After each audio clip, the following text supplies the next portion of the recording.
Pyro's never really required much aiming when using his primary. I mean, take it from me, a Pyro main who loves his left mouse button and W key. While he does require some aiming in his other weapon slots, such as flare shots or shotgun shots, his flamethrower has traditionally been an easy weapon to aim. There's a reason WM1 is such a known stigma when talking about Pyro. And because of this, many players, and even Pyro mains such as myself, have overlooked this primary weapon I'll be talking about today. Because this weapon deviates so far from the traditional Pyro playstyle, everyone goes or something like that. So anyway, let's talk about the most underrated weapon for Pyro, the Dragon's Fury.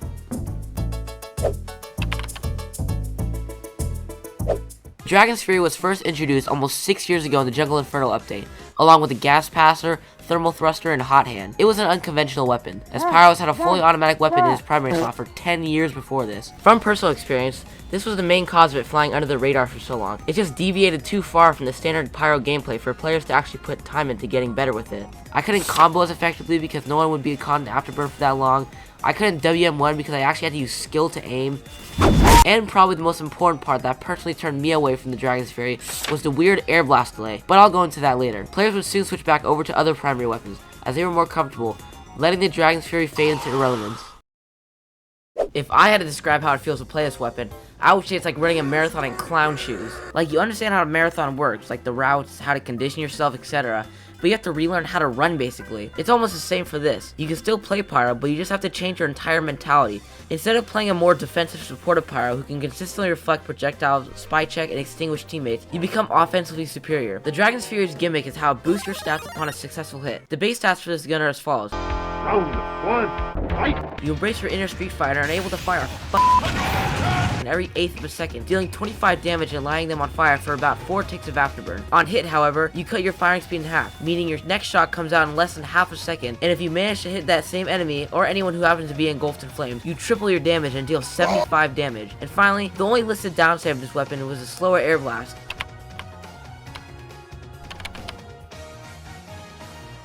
With a time of 1.6 seconds. What? Personally, this is why I never use this weapon in the first place. It just feels so, what's the word?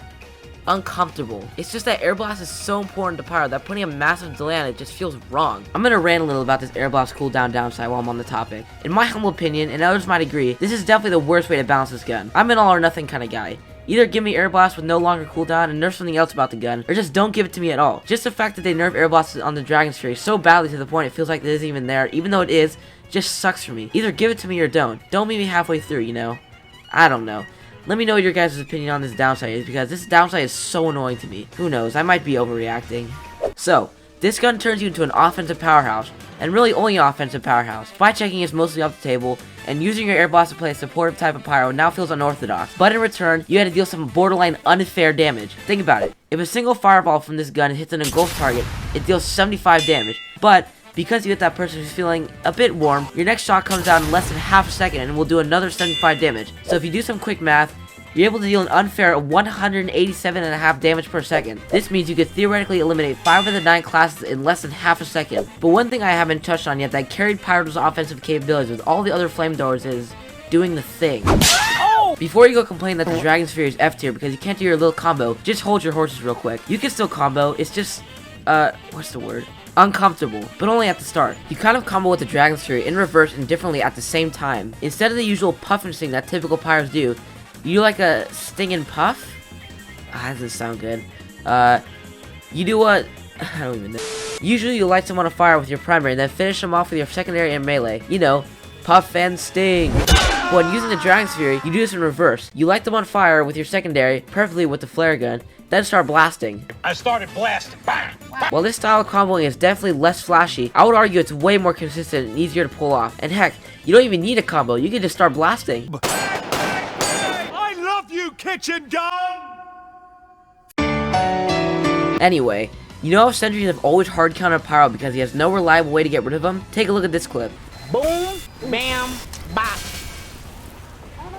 Wait a minute! Yeah, your eyes don't deceive you. I just did 75 damage to a sentry gun. Pyro is always sucked at destroying buildings when compared to other typical sentry busting classes. His continuous flame just doesn't compete with other classes. He can't match the burst damage of soldier and demo. He can't disable buildings like spy, and he can't make himself invulnerable like medic. But now, for some odd reason that I don't personally understand, The Dragon's Fury lets Pyro suddenly do 75 damage to all buildings, giving Pyros a fighting chance against sentries. Medics, if you see a Dragon's Fury Pyro, I'm not saying you should use him for an Uber push.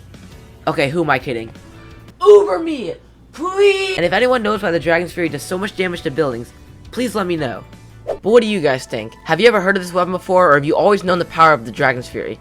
Let me know, because I've always hated using this gun, mainly because of the air blast cooldown, if you couldn't tell. It just messes with the wiring in my brain to the point where I can't physically function as a pyro. I love the offensive capabilities of this weapon, but it's just so weird for me to be a strictly offensive class, and my whole time playing TF2, I've always been a more defensive / supportive pyro. I don't know, I think I'll start getting the hang of this weapon with time.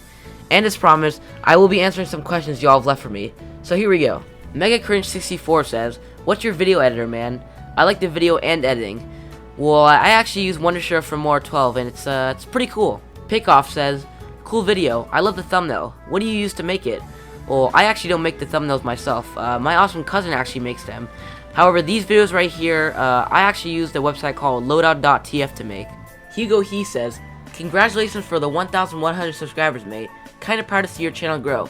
Your content is great, and keep uploading. By the way, which are your favorite cosmetics for each class?" Well, first off, thanks, and it means a lot to hit this milestone because of you guys. For Scout, my favorite cosmetic is the Corpse Carrier for its sheer stupidity. For Soldier, it would be the Brain Bucket because I love. For Pyro, it's the Plumber's Pipe because it's pretty stupid. For Demo, it would be the Manhattan Project because haha funny explosion meme. For Heavy, it's Man Bitch. What? I don't need to explain this, it's pretty obvious. For Engineer, it's Pocket Pyro because, you know, I think Pyro's pretty cool, and I might actually be a little biased here. For Medic, it's a tie between Das Hazmatehan Haten because, or Pocket Heavy because haha funny Pootis man in my pocket. For Sniper, it would be Mr. Money's Wild Ride because it looks like one of my favorite Halloween costumes. You know, this one.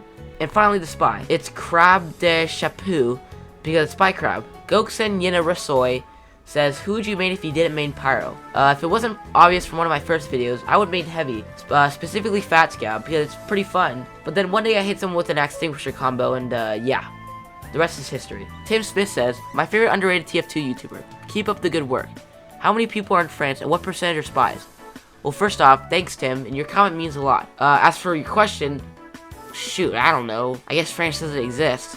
Oh well. Max as well says, "What if I'm going against a Heavy? How do I counter him?" Well, I would recommend staying out of the way of a Heavy. Unless he's busy shooting something else, you know he's low and you can finish him off fast, or you could use a Dragon's Fury, and if you dodge bolts appropriately, you could kill him pretty fast. Other than that, you want to avoid a Heavy, since he's a pretty hard counter to you in a one-on-one. Fruity Critch says, "Jane Doe versus Pyro?" Well, that's all the questions for today. Thank you guys so much for watching, and I'll see you all in the next video.